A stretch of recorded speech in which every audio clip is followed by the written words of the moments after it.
Lord of the Mysteries. Chapter 143. The Fool's Real-Time Translator. Klein paced around the small shooting range as he pondered over the intent of the Church of Evernight regarding the seer pathway. Do they not want Nighthawks to choose this pathway, or do they not want benders to become powerful through this pathway? As such, they only revealed the Sequence 9 seer, which is clearly a support type. Captain also mentioned that the Holy Cathedral might have the subsequent recipes. No, they didn't even provide the names of the potions for sequence numbers 8 and 7 in the confidential information that I read. They merely described the battle characteristics of each sequence. In other words, they don't want those under them to realize that the Church might hold the actual formulas. Is there a possibility that Nighthawks who chose this pathway could become vengeful spirits for the Antigonus family, and thus the higher-ups of the Church made a decision like this? Or could there be some other reason? Klein suddenly felt incredibly suspicious, a sense of intense wariness and vigilance towards the higher-ups of the Church. He began reconsidering whether he should openly hand over the special application to become a clown. If there are some terrifying secrets behind this, wouldn't I be jumping into the fire myself? Frankly, I'm not a person that can be placed under strict investigation. But the Tingjin branch has handed the clown potion formula over to the Church. Any seer who learned of this would hope to advance. Isn't that normal? Sequence 8 is still considered a low sequence, so it shouldn't invite too much attention. The only problem is that I would only take a month to completely digest the potion and submit a special application. If the higher-ups are familiar with the acting method, they would be able to realize what I did immediately. Of course, I do have an excuse. I know Spirit Medium daily after all. Old Neil, who is strict in abiding by the Mystery Prior's maxim, is also my friend. The claim that I gained inspiration from them and refined the acting method isn't too hard to believe. Yes, even Daly received attention from the higher-ups only after showing signs of digesting a Sequence 7 potion in 3 years, and is now being nurtured to become a future archbishop. Being at the stage of clown shouldn't garner me too much attention, unless I fully digest the clown potion in a few months, giving them confirmation to believe that I have truly mastered the acting method. In other words, applying for the clown potion isn't a risky move. I can continue with that plan, but I should pay attention to this in the future. Sigh, I'll have to take things one step at a time. I'll do a divination back at home. Klein collected himself and took out his revolver from his holster before carrying on with his daily shooting practice and maintenance. The quality of the revolver that he had gotten from his schoolmate, Welch, was unexpectedly good. Without any surprise, it would last for quite some time. Of course, he had to credit Dunn and Leonard for teaching him how to maintain a revolver. To be honest, it doesn't matter if it's damaged. These are all things I can request compensation for. Klein looked at the target, put away his revolver, and left the shooting club. He took the public transport back to 2 Daffodil Street. Before arriving at his destination, he saw a young lady pacing about his door. This lady was dressed in a blue lacy dress, as well as a thinly veiled hat. She was Melissa's classmate, Elizabeth, who had her adorable baby fat. She quickly approached when she saw Klein arrive, taking off her hat to reveal her joyful face. She paused for 2 seconds before smiling. "Good afternoon, Mr. Moretti. I'm guessing that you just came back from Lamed Town, right?" "I'm sorry, I came back in the morning." Klein smiled. "No, I came from Zitland Street." Yes, that was a very honest answer. He laughed to himself. Elizabeth froze for a moment, then said with excitement, "All right, I guessed wrongly. I came to look for you because I wanted to tell you that I didn't have that nightmare last night. I no longer dreamed about the knight in black armor.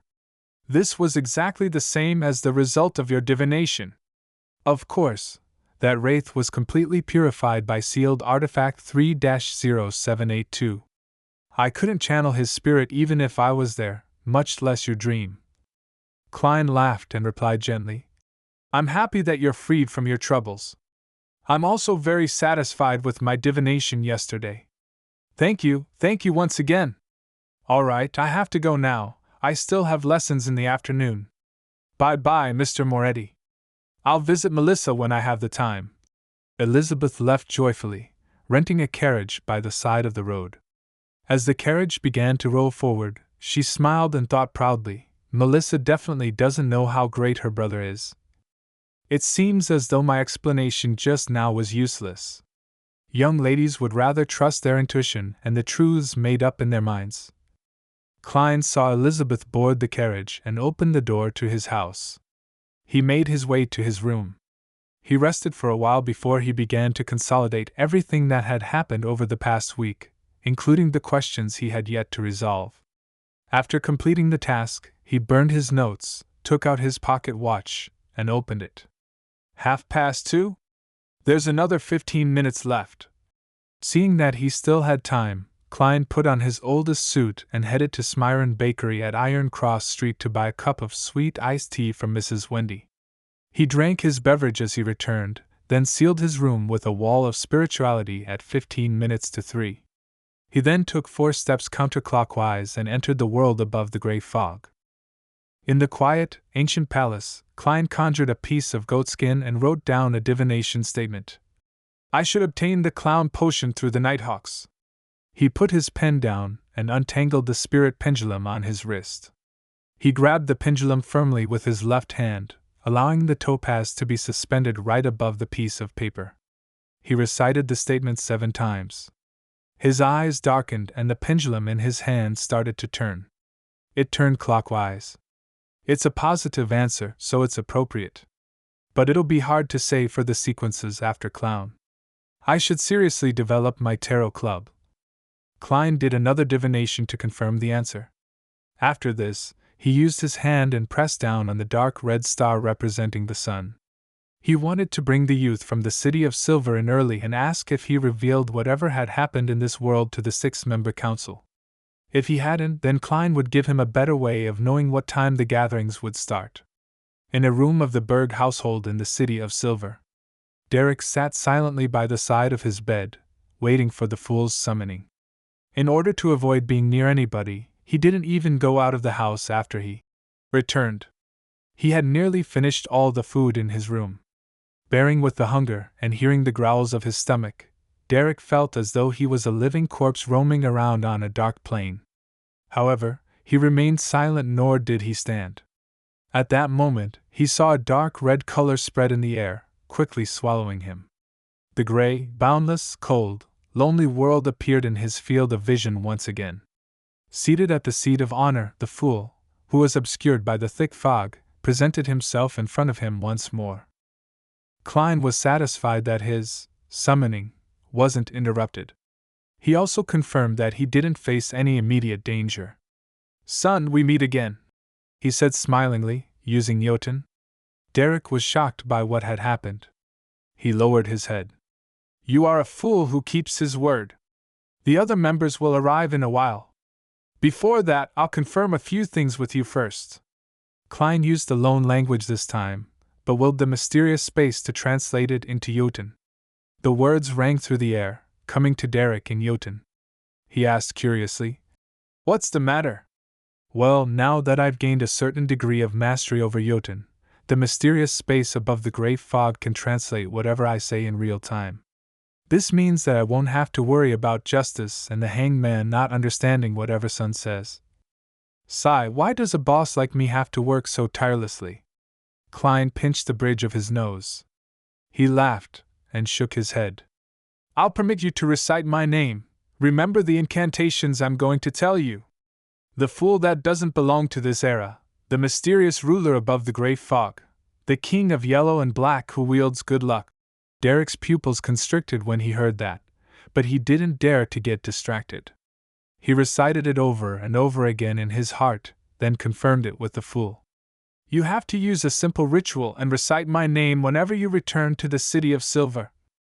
I will notify you in advance for future gatherings. You need not pay too much attention to it on other days, nor do you have to avoid anyone. When you receive my notification, isolate yourself within 1,000 heartbeats. Klein told him the method he had been deliberating on for quite some time. This was essentially a response to a prayer. as he had to consider the situation regarding the City of Silver, as well as save time. Klein opted to omit the other steps of the ritual since it was a plea directed toward him. 1,000 heartbeats? Derek muttered to himself. Klein described the general idea of the tarot club to Derek, then took out his pocket watch and looked at the time. Derek froze for a while, instinctively looking at the wondrous item. When 3 approached, Klein extended his hand and pressed on the dark red stars representing justice, and the hanged man Derek didn't blink as he witnessed this. He saw light burst forth opposite and beside him, as 2 hazy figures extended from within. Audrey Hall surveyed her surroundings and froze suddenly. She then heard the ever-calm voice of Mr. Fool. "This is our newest member, his code name is Sunday. This is Miss Justice, and that is Mr. Hangman." "Newest member?" Audrey was shocked at first, then her shock immediately turned to joy. She was very excited to see the development of the Tarot Club. She felt like a protagonist. The hanged man Alger creased his brows, a little upset that the Fool would drag in a new member so suddenly. He should have at least mentioned it to us. But a great figure like Mr. Fool wouldn't have to care about our feelings. He thought in exasperation before giving a simple greeting to Justice and Sunday. In this short process, Audrey entered the her spectator state and paid close attention to the newest member Sunday. "He should be quite young. His body language tells me that he's a little nervous and restrained. But he ultimately maintains a tolerable air of silence, giving the feeling of, a lone wolf, yes, a lone wolf." Audrey thought as she cast her gaze at the Fool who was seated at the end of the long bronze table. She said in joy, "Mr. Fool, I've collected another 2 pages of Emperor Roselle's diary.